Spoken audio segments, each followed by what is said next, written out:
ದೇವಸ್ಥಾನದಲ್ಲಿನ ಉಂಡಿ ಕದ್ದ ಕಳ್ಳರು. ಚಳ್ಳಕೆರೆ ನಗರದ ಹಳೆ ಟೌನ್ನ ತಿಮ್ಮಪ್ಪ ದೇವಸ್ಥಾನದ ಸಮೀಪದ ದುರ್ಗಮ್ಮ ದೇವಸ್ಥಾನದಲ್ಲಿ 2 ಕಾಣಿಕೆ ಉಂಡಿಗಳನ್ನು ಕಳ್ಳರು ಕೊತ್ತುಕೊಂಡು ಪರಾರಿಯಾಗಿದ್ದಾರೆ. ಶನಿವಾರ ತಡರಾತ್ರಿ ದುರ್ಗಮ್ಮ ದೇವಸ್ಥಾನದ ಉಂಡಿ ಕಳ್ಳತನ ಪ್ರಕರಣ ನಡೆದಿತ್ತು.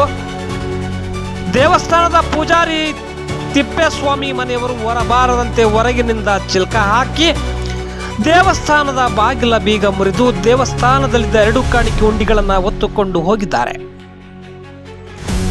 ಪೂಜಾರಿ ತಿಪ್ಪೇಸ್ವಾಮಿ ಬೆಳಗ್ಗೆ ಬಾಗಿಲು ತೆಗೆಯಲು ಪ್ರಯತ್ನಿಸಿದಾಗ ಹೊರಗಿನಿಂದ ಚಿಲ್ಕ ಹಾಕಿರುವುದು ಬೆಳಕಿಗೆ ಬಂದಿದೆ. ಅಕ್ಕಪಕ್ಕದ ಮನೆಯವರು ಬಾಗಿಲು ಚಿಲ್ಕ ತೆಗೆದು ಪೂಜಾರಿ ಹೊರ ಬಂದಾಗ ದೇವಸ್ಥಾನದಲ್ಲಿ ಹುಂಡಿ ಕಳ್ಳತನವಾಗಿರುವುದು ಬೆಳಕಿಗೆ ಬಂದಿದೆ. ಇನ್ನು ಘಟನಾ ಸ್ಥಳಕ್ಕೆ ಚಳ್ಳಕೆರೆ ಪೊಲೀಸರು ಭೇಟಿ ನೀಡಿದ್ದು ಪರಿಶೀಲನೆ ನಡೆಸಿದ್ದಾರೆ.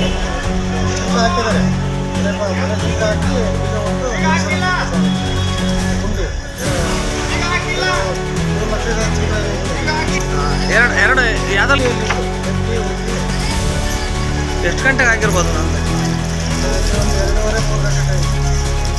ಮನೆ ಬೀಗ ಹಾಕಿ ಮೊದಲು ನಿಮ್ಮದು ಡೋರ್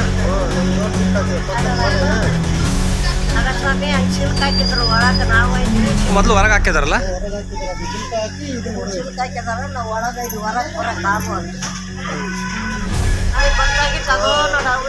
ಹೊರಗಡೆ ಬಂದ್ಮೇಲೆ ಬರಕ್ಕೆ ಬಂದ್ರ ಚಿಲ್ಕ ಹಾಕಿದ್ರು. ಎದುರು ಮನೆಗೆ ಫೋನ್ ಮಾಡಿ ಬಾಗ್ಲಾಕಿ ಚಿಲ್ಕ ಹಾಕಿದ್ರು ಅಂತ ಹೇಳಿ ಅವ್ರು ತಗೋದು.